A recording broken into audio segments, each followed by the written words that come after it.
Assalamualaikum warahmatullahi wabarakatuh. Bismillahirrahmanirrahim. Alhamdulillahi rabbil alamin. Wassalatu wassalamu ala asyrafil anbiya'i wal mursalin wa ala alihi wa sahbihi ajma'in. Allahumma alimna ma yanfa'una wanfa'na bima 'allamtana. Allahumma faqihna fid din wa 'allimna at-ta'wil wa zidna 'ilman ya rabbal alamin. Rabbi syrah li sadri wa yassir li amri wahlul 'uqdatam min lisani yafqahu qawli. Subhanaka la ilma lana illa ma 'allamtana innaka antal alimul hakim. Wala haula wala quwwata illa billah. Nota baru pada malam ni, fasal yang kedua, berhubung mengetahui nasih dan mansukh. Ini masih lagi bab yang kedua, bab yang yang menyebabkan sukar untuk orang-orang susunan Al-Quran. Jadi di antara benda yang salah satu tempat yang paling rumit dan luas perbincangan dalam ilmu tafsir, serta banyak pula perbezaan pendapat para ulama, ialah pengetahuan tentang nasih dan mansukh. Jadi dalam tafsir kita akan jumpa perbincangan tentang nasih dan mansukh ataupun nasakh. Bukan setakat dalam ilmu tafsir benda ni dibahas, tetapi dibahas juga dalam ilmu usul fiqh. Cuma perbincangan dalam ilmu usul fiqh tu dia luas lagi lah, merangkumi nasakh hadis dengan hadis. Adapun dalam perbincangan ulum Al-Quran ataupun usul tafsir ni, dia hanya setakat nasah Al-Quran dengan Al-Quran, nasah Al-Quran dengan sunnah, setakat tu sahaja. Jadi nasih dan mansukh ni dia daripada perkataan nasakh. Dalam nota 275, mansukh yang pertama menghapuskan dan kedua memindahkan. Itu makna bahasa. Dalam bahasa Melayu pun kita guna undang-undang ini sudah mansukh, mana sudah terbatal, mana telah dibuat pindaan. Dan kita juga guna ataupun naskah. Naskah, dalam naskah yang pertama, cuma lah ni dia pengaruh putih ni, orang kata edisi pertama, edisi kedua. Jadi naskah yang pertama makna salinan yang pertama. Ini ada dipakai dalam bahasa Melayu. Makna nasakh dari segi istilah pula bermaksud mengangkat satu hukum yang terdahulu dengan hukum yang datang kemudian. Maknanya satu nas syarak ni dia terdahulu turun dengan membawa satu hukum daripada satu tempoh, mari nas yang lain yang membatalkan hukum terdahulu, itu panggil mansukh. Jadi yang pertama mari itu dikira sebagai mansukh, sudah dibatalkan hukumnya, dan yang membatalkan itu dipanggil nasikh. Menurut Abu Ja'far Nahas, salah seorang daripada yang nasih dan mansukh ni, kata dia, kata dasar nasakh adalah dua. Pertama daripada masakhatis syamsu az-zillah, yakni apabila matahari menghilangkan ataupun menghapus bayangan dan menggantikannya. Padanan makna nasakh ini adalah firman Allah SWT. Padanya terdapat ayat Al-Quran yang menggunakan dengan makna ni, makna menghapuskan, yakni fayansakhullahu ma yulqis syaitanu thumma yuhkimullahu ayatih. Oleh itu Allah segera menghapuskan apa yang telah diganggu oleh syaitan, kemudian Allah menetapkan ayat-ayatnya dengan kukuhnya. Maknanya gangguan bisikan syaitan itu telah dihapuskan daripada Nabi itu. Daripada nasakhtul kitaba idza anqaltuhu, nasakhtal kitaba idza anqaltahu min nuskhatihi. Engkau menyalin sebuah buku apabila engkau memindahkan naskahnya. Maknanya apa-apa yang tertulis dalam buku asal itu kita salin buh dalam buku baru. Itu orang panggil nasakh. ataupun dalam istilah moden ni copy paste. Copy paste. Kita saling dan kita tepek. Dari mana inilah diasaskan konsep nasih dan mansukh, yakni dalam syarak. Imam Suyuti menjelaskan, mengangkat hukum ni, mengangkat hukum bermaksud menafikan kaitan hukum tersebut dengan mukallaf. Maknanya tidak lagi wajib kepada mukallaf berkenaan dengan hukum tersebut. Jadi kalau kata asal hukum tu wajib, katalah satu peringkat dahulu wajib kepada orang Islam ni puasa 10 Muharram. Kemudian bila mari hukum puasa Ramadan, maka sudah tidak ada lagi kaitan mukallaf dengan hukum wajib puasa 10 Muharram. Jadi kaitan tu sudah terangkat, kaitan dari sudut mana? Sudut fardu. Cuma dia tinggal kepada hukum sunat. Keputusan sesuatu hukum itu sebagai tidak lagi terikat dengan mukallaf mestilah datang dari syarak. Maknanya tidak boleh mendakwa satu hukum itu telah terbatal. Melainkan kena ada dalil yang qat'i daripada syarak, sama ada Quran ataupun hadis. Mana hukum tu dia sabit dengan Quran, hadis. Tiba-tiba kita nak nafikan itu sebagai wajib, maka dia kena, kita nak nafikan benda tu boleh dipakai hukum dia tu, maka kita kena bawakan juga bukti daripada syarak. Maka sebab itulah dalam kaedah ijma' dan qiyas tidak boleh memansuhkan hukum. Bila kata ijma', itu berlaku sesudah daripada Nabi. Bila satu masalah setelah daripada wafat Nabi SAW. Qiyas ni satu hukum yang sabit, tidak melalui sesuatu hukum itu disabitkan bila mana tidak ada dalil daripada Quran dan hadis, maka disabitkan dengan cara qiyas, mana tengok keserupaan. Jadi ijma' dan qiyas ni dia dalil hak mari lepas daripada zaman Nabi. Turun hadis tu ada hanya di zaman Nabi. Maknanya untuk mendakwa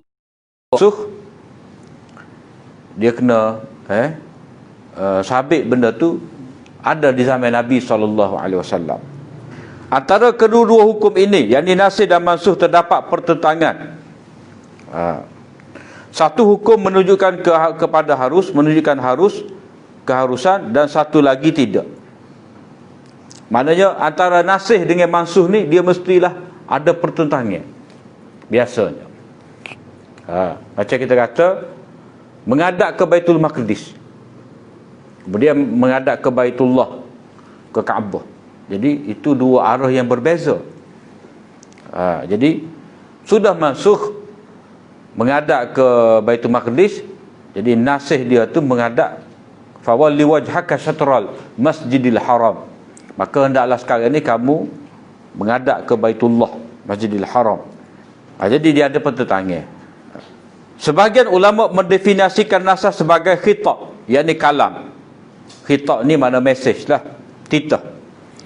Khitab kalam syarak yang datang kemudian, menunjukkan bahawa hukum yang telah sabit dengan yang datang, menunjukkan bahawa hukum yang telah sabit dengan kitab terdahulu telah terangkat, yakni telah ternafi. Jadi tadi dulu Nabi SAW menghadap ke Baitul Maqdis 16 bulan yang pertama lepas daripada hijrah. Kemudian marilah perintah supaya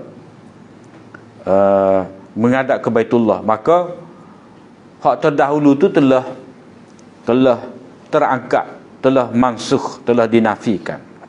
Ringkasnya, kesimpulan, nas yang datang kemudian menunjukkan bahawa tempoh pemakaian sesuatu hukum yang terdahulu telah tamat. Datang kemudian yang membawa hukum yang baru dinamakan nasih, dan nas yang telah ditamatkan pemakaiannya dinamakan mansukh. berlaku nasah dalam syariat ni, ini mengambil kira keadaan mukallaf. Cuma tidak semestinya dia mesti pertentangan, tidak. Macam kata, hal penting di sini antara nasih dan mansukh ni, dia panggil tadrij. Ada peringkat, ada peringkat demi peringkat dalam penetapan hukum syarak tu, kerana meraihkan mukallaf, kerana nak meraihkan orang-orang yang baru masuk Islam, orang-orang yang baru tinggal jahiliah. Macam kata, arak itu tidak diharapkan serentak sekaligus secara mutlak, tak boleh, tapi dia berperingkat. Kalau kita tengok arak tu, mula-mula dalam surah An-Nahl itu Allah SWT sebut, wa min samaratin nakhli tattakhiduna minhu sakara wa rizqan hasana. Daripada buah pohon tamar, daripada tamar tu kamu buat sakara, maknanya sesuatu yang memabukkan, wa rizqan hasana, dan rezeki yang baik.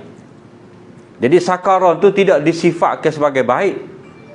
Yang disifatkan sebagai baik tu, rizqan hasana tu hak kamu makan dengan dalam bentuk buah, ataupun kamu minum dengan jus, secara jus.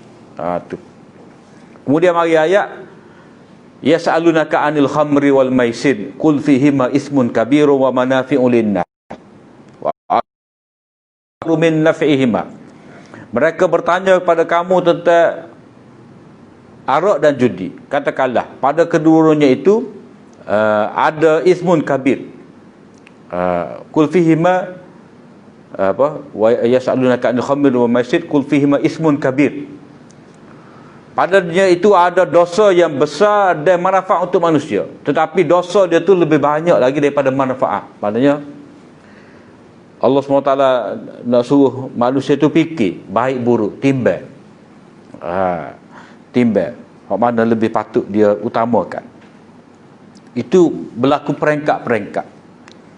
Jadi secara asasnya dalam syariat ni memang pernah berlaku pemansuhan hukum.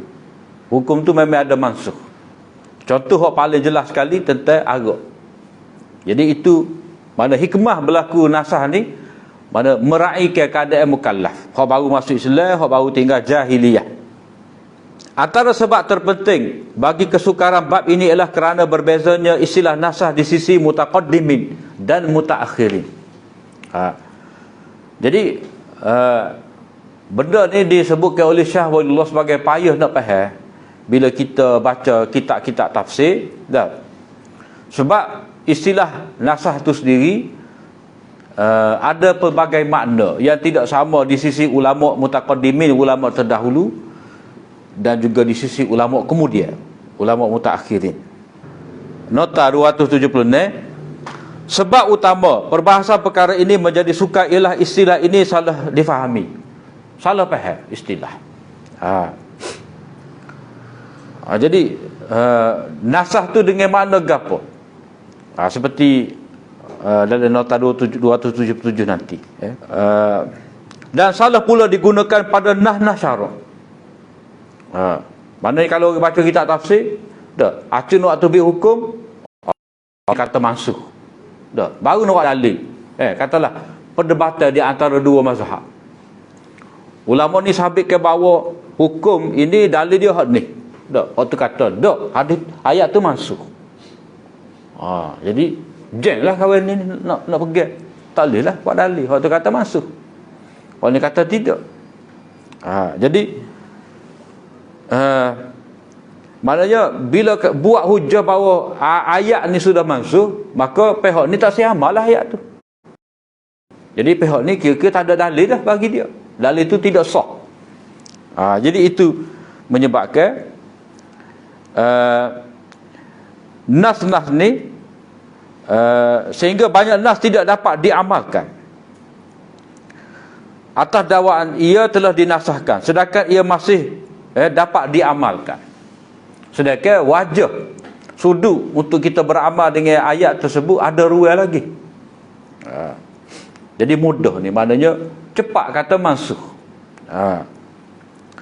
Timbul kekeliruan ini kerana tidak dapat menyelaraskan makna ayat-ayat yang zahirnya bercanggah. Jadi puncanya, bapa ulama kita ni cepat sangat kata ayat ni mansuh, ni nasih dia. Antaranya asas dia letak dua ayat ni bercanggah, kontradik. Bila bercanggah, dia tidak dapat cari wajah. Kata tidak dapat dikompromikan, tidak dapat taufik, tidak dapat diselaraskan makna dia. Mana nak amal dari sudut mana? Maknanya ayat ni boleh diamalkan, ayat ni boleh diamalkan. Tak dapat. Bila tak dapat, mestilah dia pilih. Jadi ayat Quran ni dia tak boleh tarjih. Ayat Quran dia tak boleh tarjih, tak macam hadis. Hadis ni dhaif. Hadis ni hasan, hadis ni sahih, boleh tarjih. Jadi kita tinggallah hadis hasan ni, kita ambil hadis sahih. Ataupun hadis ni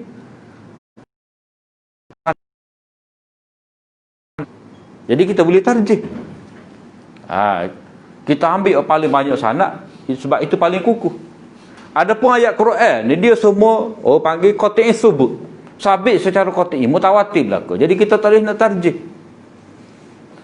Dalam keadaan dia saling bercanggah. Jadi bila tak boleh nak taufik, tidak boleh nak jamak, nak selaras, maka satu-satu kaedah yang diambil oleh ulama dia kata mansuh. Mana hal ni peringkat dulu, hal ni peringkat kemudian. Jadi dia dapat lepas lah. Dapat elak daripada percanggahan. Sedangkan nak kata ayat tu mansuh, itu benda yang berat. Banyak kaedah. Sebab apa? Asal pada ayat Quran ni semuanya adalah muhkam, boleh diamalkan. Itu asal dia. Cuma mari dakwah mansuh tadi sebab ada percanggahan. Bila bercanggah tidak dapat amal. Jadi itu seolah-olah mereka tidak mempunyai jalan keluar, yakni daripada kontradiksi ini, melainkan menghukumkannya sebagai mansuh. Mana tak boleh. Tak boleh nak jamak. Sebab itulah ulama yang mendalam kefahaman dia tentang dalil-dalil syarak ni, dia adalah orang yang cekap dalam menjamakkan dua dalil yang bertentangan. Sebab apa? Sebab kaedah kata i'malud dalilaini aula min tarjihi ahadihima. Beramal dengan dua-dua dalil itu, jadi bila mana berlaku percanggahan, itu lebih utama lagi daripada kita pilih salah satu. Jadi kalau kata mansuh, maknanya tak boleh amal sedikit. Kalau baca-baca saja, kalau baca dapat pahala je, tu je. Nak amal tak boleh. Bila nak amal tak boleh, mana tak ada hidayah lah situ. Jadi itu benda yang besar, benda yang rumit. Demikian konsep nasah telah bercampur. Demikian juga konsep nasah ni telah bercampur aduk antara nasah ayat dengan ayat dengan hadis, malah nasah syariat dengan syariat yang termasuk dalam perbahasan ilmu kalam dan perbandingan agama. Maknanya rumit ni perbahasan ni, sehingga bahas juga. Orang Yahudi terima kau tidak nasah, jadi bicar pula. Jadi bila bicar nasah ni, orang Yahudi dia tak boleh terima. Dia tak boleh terima syariat dia tu telah dimasukkan oleh syariat Nabi Muhammad. Jadi dalam ulum Al-Quran ataupun dalam ilmu tafsir, tak ada kena-mengena tu kita nak bicar syariat Taurat itu dimasuk setara mana dimasuk. Kalau nak ikut kira, ada juga syariat Taurat tu ada dalam Quran sebut, dan itu terpakai. Begitu juga dia agak pula dengan masalah badak. Kita tak tulis sini. Masalah badak ni, iaitu perubahan dalam ilmu Allah Ta'ala mengikut orang Yahudi. Jadi kalau kata perubahan hukum, satu hukum begini, satu hukum lagu lain pula, maknanya ada pemansuhan hukum tu, terbatal hukum. Jadi orang Yahudi kata, bila ada perubahan hukum Allah Ta'ala ataupun syariat Allah Ta'ala, itu berarti kita telah dakwa Allah Ta'ala ni kita telah dakwa berlaku perubahan pada ilmu Allah Ta'ala. Dulu dia tahu lagu ni, kemudian baru dia dapat tahu hak lagu lain pula. Mana berlaku tajaddud, pembaharuan pada ilmu Allah Ta'ala. Dan itu mustahil. Sebab apa? Sebab ilmu Allah Ta'ala ni, ilmu sebagai salah satu sifat dia telah sempurna sejak azali lagi. Seperti mana zat Allah Ta'ala itu azali, ada ataupun qadim, maka ilmu dia pun qadim juga. Jadi bagi orang Yahudi, kalau kita kata berlaku nasakh hukum Taurat ni dengan sebab mari hukum Al-Quran, itu berarti kita telah dakwa ilmu Allah Ta'ala badak, berlaku baru tahu. Badak ni baru tahu, baru nampak. Jadi itu mustahil pada Allah Ta'ala. Jadi ulama orang bincang dalam tafsir, dia heret habis benda ni. Padahal tak perlu bincang. Tapi noyaknya campur aduk dah. Sudah campur aduk. Kadang-kadang ia dibahaskan dalam ilmu usul fiqh secara teori semata-mata ataupun iftiradi, mana andai. Jadi Syahulullah kata benda ni rumit, payah nak faham Quran ni, nasah ni lah. Baca ayat Quran sikit nasah. Nasah. Jadi kadang-kadang heret juga. Hak perbahasan dalam usul fiqh tu, ulama tulis usul tafsir, dia tulis juga benda yang sama. Mana insya-Allah biarlah benda tu duduk dia dalam ilmu usul fiqh. Tapi tak ada. Heret juga. Orang masuk kara juga buh dalam. Jadi ada juga perbahasan nasah ni secara teori. Itu adakah berlaku nasah sebelum beramal? Tak ada beramal, Allah Ta'ala ubah hukum. Ada ke tidak? Dia bahas. Sebab apa? Sebab kadang-kadang ayat Quran tu kan, antara satu ayat dengan satu ayat tu, tak. Kadang-kadang satu ayat yang sama berlaku masuk petikai ayat tu. Kadang-kadang satu ayat kan, dia ada beberapa anak ayat. Ada jumlah kecil, jumlah surah dalam ayat yang kubra tu. Jadi ayat yang pertama ni sudah masuk dengan ayat yang berikut. Padahal nombor ayat tu hak tulah je. Macam contoh muka surat 113 ni, di bawah bayan mujmal ni. Tak apa, biarlah tu. Contoh mudah. Ulama dia boleh heret ada teori nasah sebelum berlakunya, nasah sebelum diamalkan hukum ni. Lagu mana? Iaitu perintah Allah SWT supaya Nabi Ibrahim sembelih anak dia. Jadi Allah Ta'ala perintah Nabi Ibrahim sembelih anak dia. Tapi Nabi Ibrahim tidak dapat sembelih anak dia. Allah Ta'ala telah tukar hukum dengan sebab dia tukar kibas. Jadi belum sempat Nabi Ibrahim beramal melaksanakan perintah tadi, Allah Ta'ala telah tukar dah hukum. Tu panggil nasah sudah berlaku sebelum daripada hukum tu diamalkan. Ada juga teori tu. Teori tu. Jadi ini boleh menggugat dasar-dasar penting tentang Al-Quran sebagai kitab hidayah. Jadi oleh kerana banyak sangat ayat tu masuk, ayat ni masuk, maka Al-Quran sebagai kitab hidayah kita nak ambil pedoman ni, tak boleh buat pedoman. Sebab banyak sangat nasah. Sehingga ada ulama bila ayat-ayat yang masuk ni sampai 500 ayat. 500 ayat. Ada semacam disebutkan. Dia marilah kata-kata ulama. Ibnu Mas'ud kata mansuh. Maka sebab itulah jalan keluar yang nak dinyatakan oleh itu kita kena faham. Istilah nasah ni dia ada banyak makna. Kalau kita ada pegang hukum tu telah dihapuskan, tak boleh pakai sama sekali dengan ada dalil yang baru, itu makna nasah mengikut ulama kemudian, ulama mutakhirin, ulama usul fiqh. Adapun mengikut sahabat dan tabi'in mutaqaddimin ni, nasah itu dengan arti banyak benda. Banyak benda. Apabila diteliti kata-kata sahabat dan tabi'in, jelas kepada kita bahawa mereka menggunakan istilah nasah dengan makna lughawinya, makna bahasa tadi. Iaitu menghilangkan sesuatu dengan sesuatu yang lain. Menurut Ibnul Qayyim ataupun Ibnul Al-Qayyim ataupun Ibnu Qayyim Al-Jauziyah. Jauziyah tu nama sekolah. Ayah dia tu penjaga sekolah. Sekolah tu Jauziyah. Jadi Ibnul Qayyim ataupun Ibnu Qayyim Al-Jauziyah. Maksud para salaf apabila menyebutkan tentang nasih dan mansukh ialah mengangkat sesuatu hukum sekaligus atau mengangkat kemutlakannya. Hak mutlak tu dinafikan. Keumuman, maknanya maksud diangkat hak mutlak, maknanya ada terikat, ada keterbatasan. Diangkat keumuman, maknanya ada hak khusus. Dan juga keadaan yang zahir bagi nas, maknanya nas hak zahir itu tidak dipakai dengan zahir begitu sahaja. Mana yang pertama iaitu mengangkat adalah istilah nasah yang ulama kemudian pakai.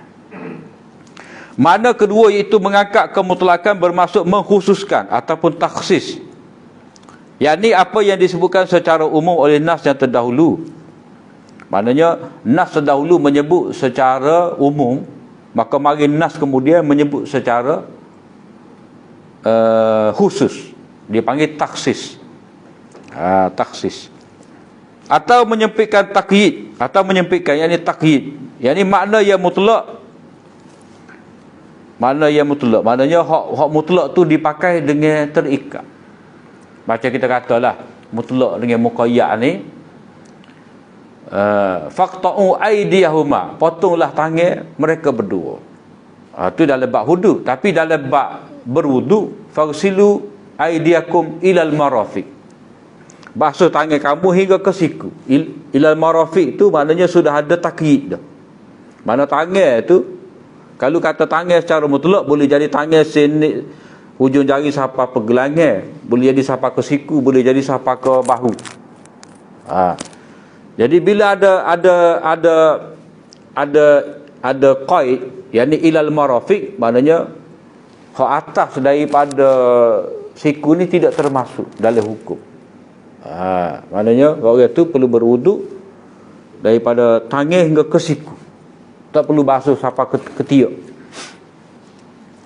Itu orang panggil takyid. Atau menjelaskan maksud terdahulu yang zahir. Jadi zahir tu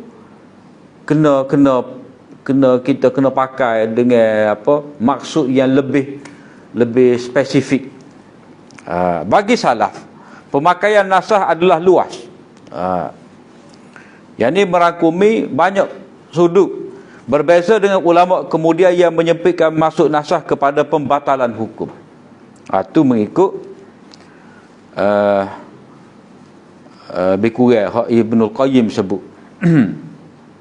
Balik kepada hak Syah Waliyullah ni, apabila diteliti secara istiqra',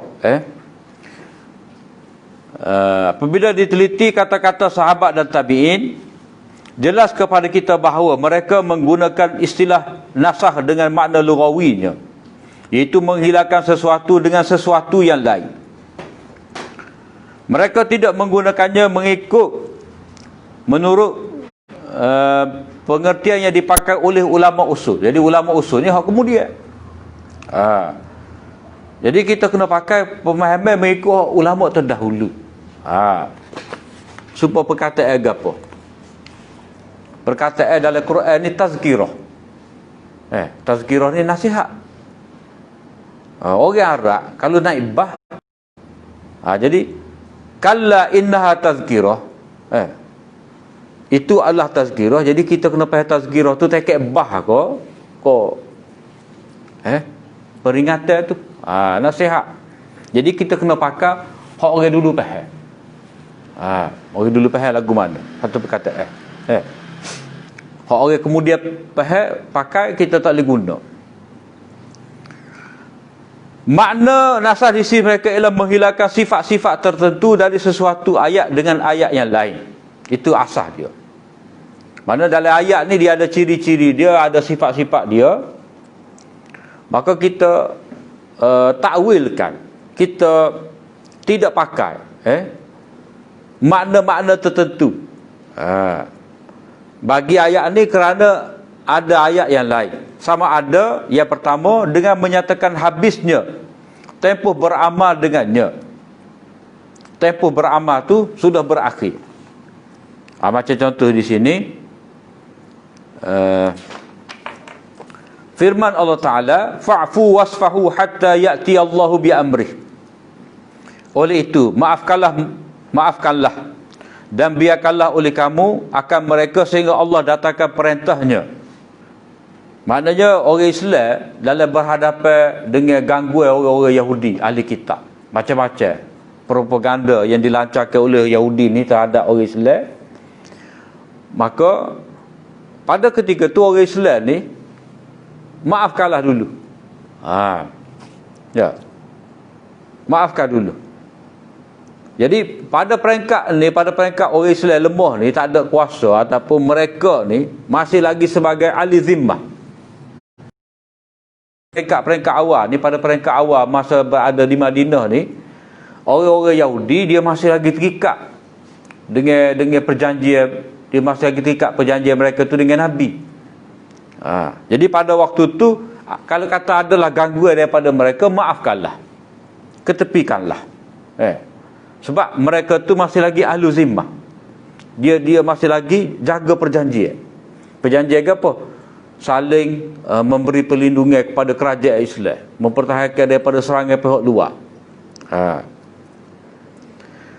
Jadi ayat ni dikatakan mansuh dengan ayat apa? Qatilul ladzina la yu'minuna billahi wala bil yaumil akhir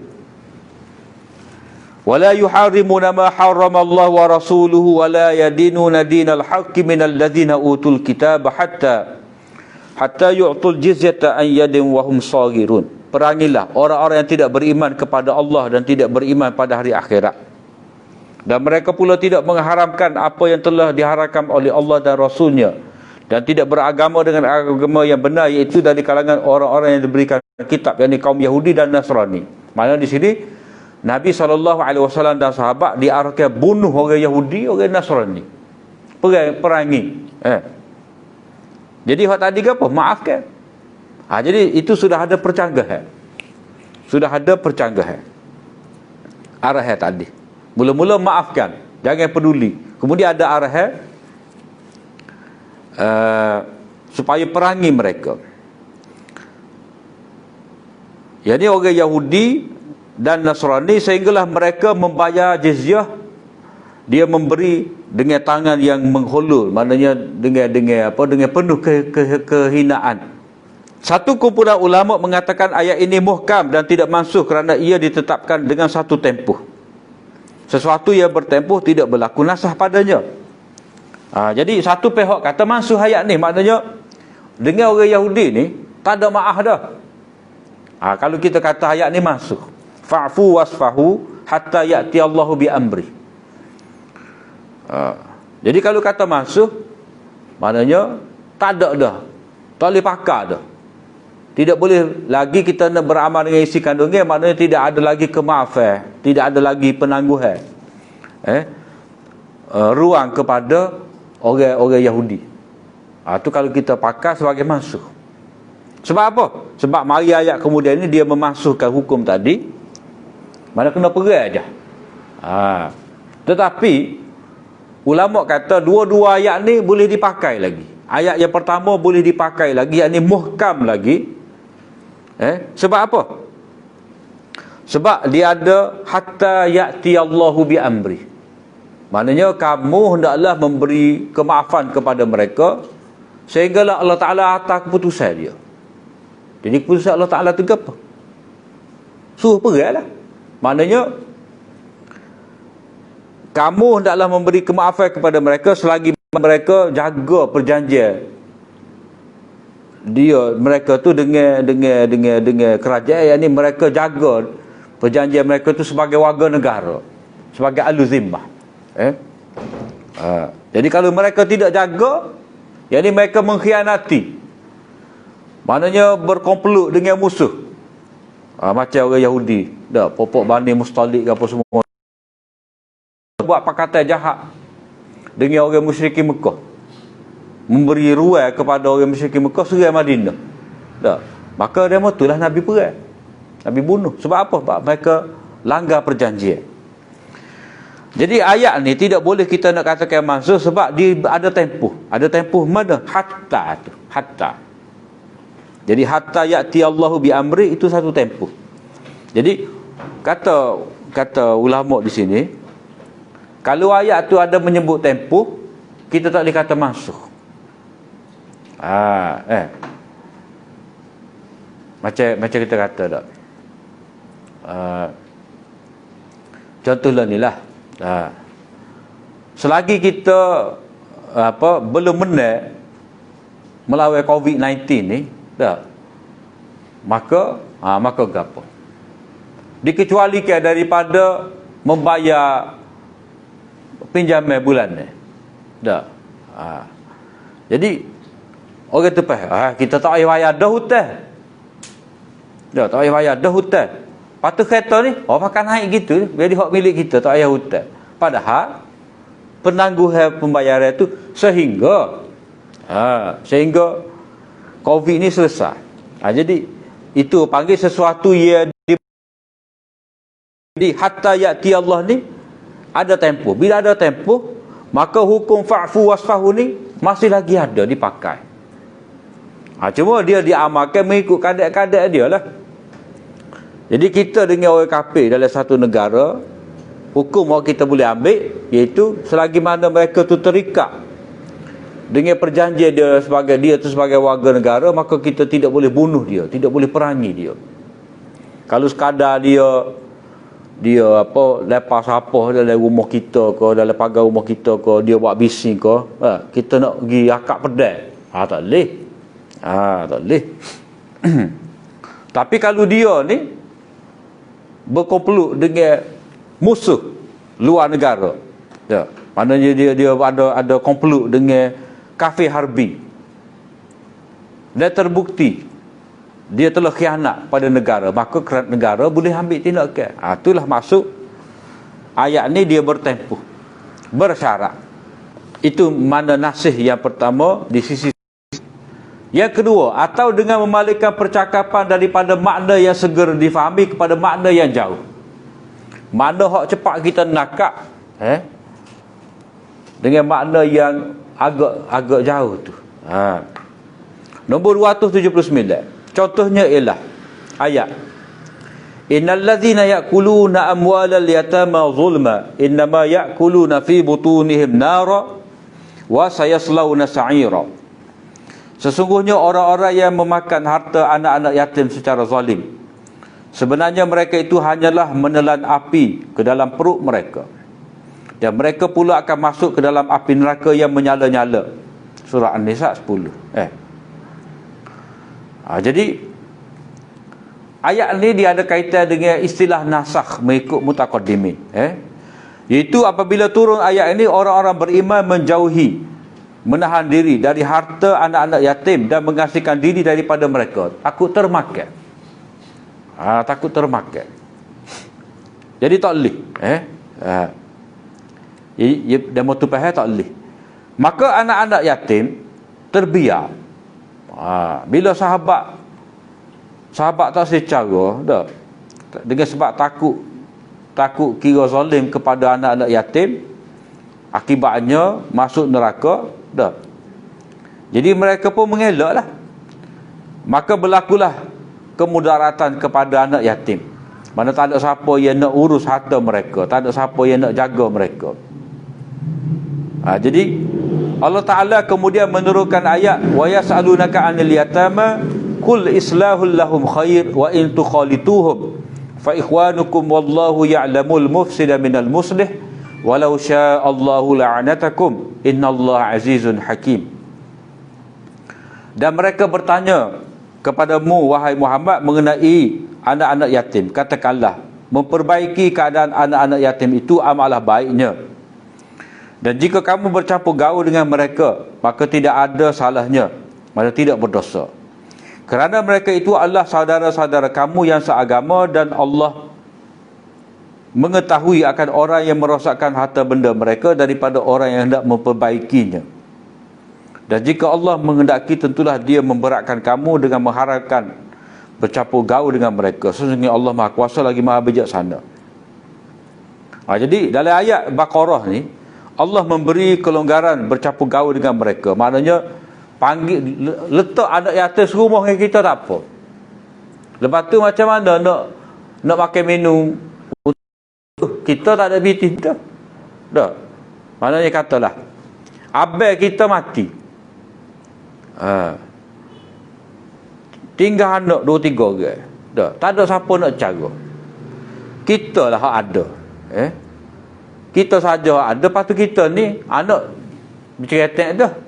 5-6 orang dah anak. Dah. Hak anak kita pun berapa cukup makan. Jadi macam mana? Boleh. Boleh tu kita ambil duit harta anak yatim tu, kita belanja untuk masuk tadi. Lepas tu kalau katalah tak kira kita nak masuk periuk suku-suku, mestilah capuk. Katalah kita ambil lah sehari tu 10 ya 10 ya sopal muda masuk. Lepas tu kadang-kadang hak ada lebih tak basi. Jadi boleh jadi ada hak lebih mereka. Anak kita makan, kita pun makan lah, ada lebih. Katalah kita berdaging 3-4 ketu, dia makan 2 ketu je. Tak, tu hak dia. Jadi kita makan dosa kau tidak. Jadi makan tu dengan cara yang zalim, adakah termasuk dalam bab tu? Jadi makan tu makan lagu mana? Jadi kalau makan hak kita mudah faham, makanlah. Tapi Quran nak masuk makan ni mana kita makan sampai habis. Wala ta'kulu amwalahum israfan wa bidara. Janganlah kamu makan harta mereka tu dengan cara ia cepat, cara ia boros.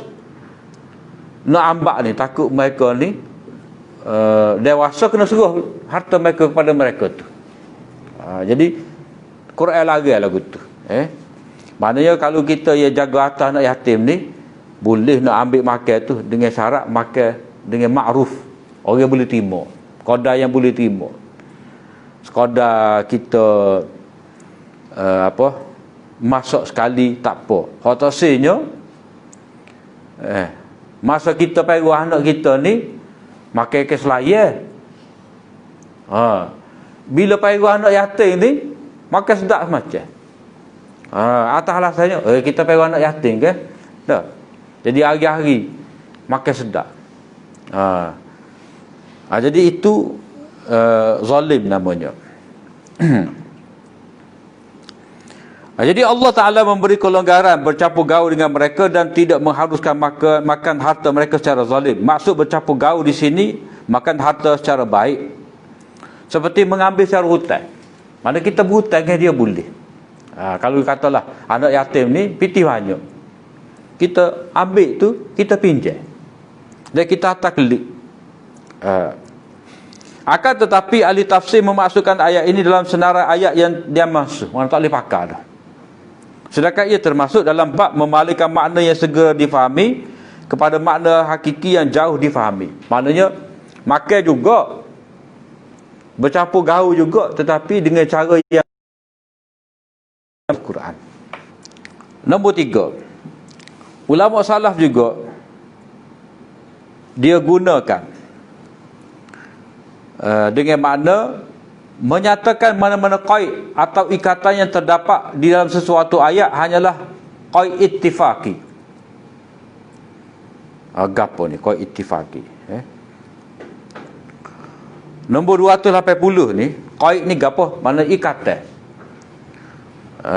Ialah sesuatu yang disebutkan sebagai ikatan yang mengikat dari dipakai makna sesuatu perkara secara mutlak, sama ada disebutkan sebagai sifat dan mausuf, idhafah atau syarat.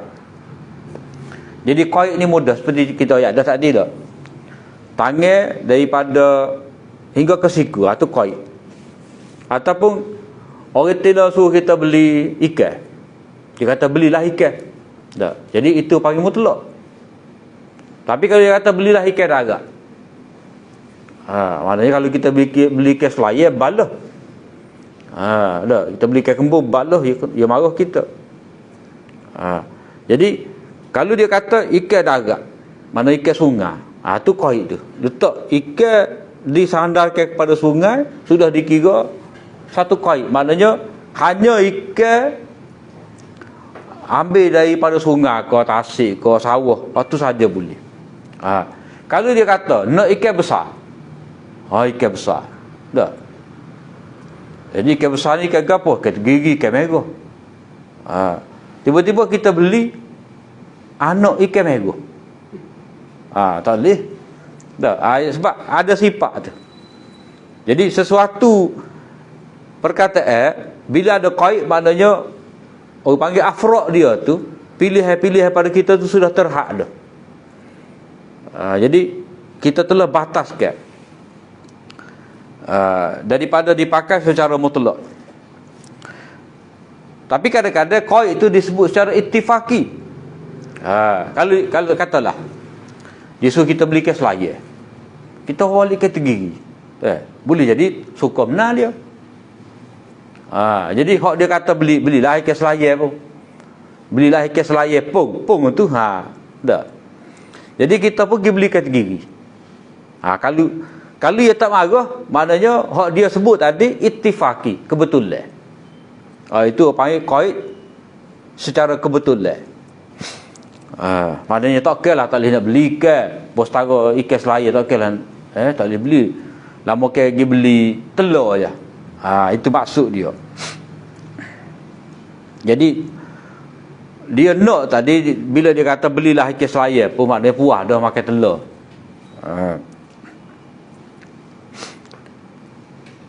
Jika qaid itu disebutkan tetapi pemakaiannya itu ditinggalkan, maka ia dinamakan qaid ittifaqi.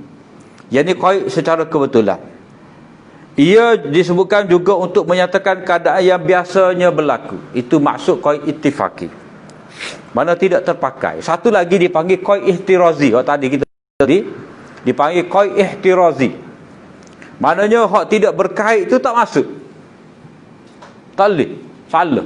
Kalau dia katalah, dia kata awak beli ikan besar, dah.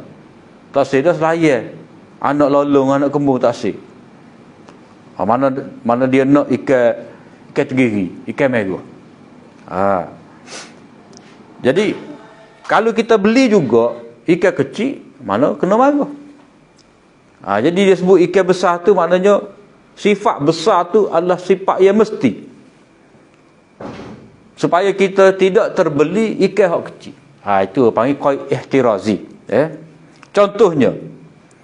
Contoh di sini, wa idza darabtum fil ardi falaysa 'alaikum junahun an taqsuru minas salati in khiftum an yaftinakumul ladzina kafaru innal kafirina kanu lakum aduwwan mubina. Apabila kamu bermusafir di atas muka bumi. Jadi wa idza darabtum fil ard ni, daraba fil ard dia maknanya mengembara. Bukan kamu pukul. Dalam bahasa Arab ni perkataan daraba ni dia banyak makna. Buat perumpamaan daraba juga. Daraba fil ard ni makna mengembara. Maka kamu tidaklah berdosa mengqasarkan, memendekkan sembahyang jika kamu takut diserang oleh orang-orang kafir. Sesungguhnya orang kafir itu adalah musuh yang amat nyata bagi kamu. Jadi qaid ittifaqi mana di sini? Syarat tu, in khiftum, jika kamu bimbang orang-orang kafir mengganggu kamu. Itu orang panggil qaid ittifaqi. Jadi qaid itu mari dalam bentuk syarat. Abu Ja'far Nahas berkata, orang yang mengatakan ayat ini mansukh, mereka mengatakan maksudnya larangan dari kuasa sembahyang kecuali ketika ketakutan. Maknanya ulama hak kata ayat ni sudah masuk, maksud dia qaid, jika kamu takut pada musuh tu, qaid itu tidak dipakai. Sudut tu bukan kata tak ada, dah masuk. Tak ada dah hukum qasas semaya. Ataupun qasas semaya tu hanya disyaratkan bila kita kadang takut. Kalau kadang ambil, tak boleh qasas. Bukan dengan makna lagu tu. Jadi ulama kata in khiftum an yaftinakumul ladini, ini masuk di sini qaid yang diletakkan di sini qaid ittifaqi. Dengan tujuan gapo? Biasanya kalau kamu musafir ni kamu takutlah kepada ancaman musuh ni. Sebab kamu tidak berada di tempat sendiri. Jadi hadis sahih menyatakan bahawa baginda mengqasarkan sembahyang bukan pada ketika ketakutan, iaitu dalam keadaan yang paling aman. Jadi perbuatan Rasulullah SAW itu memasukkan ayat. Jadi istilah masuk di sini bukan seperti ulama mutaakhirin, tetapi dengan mana qaid itu tidak dipakai. Jadi masuk di sini masuk mengikut. Jadi ayat ni dipakai sampai bila-bila. Wa akhiru da'wana alhamdulillah.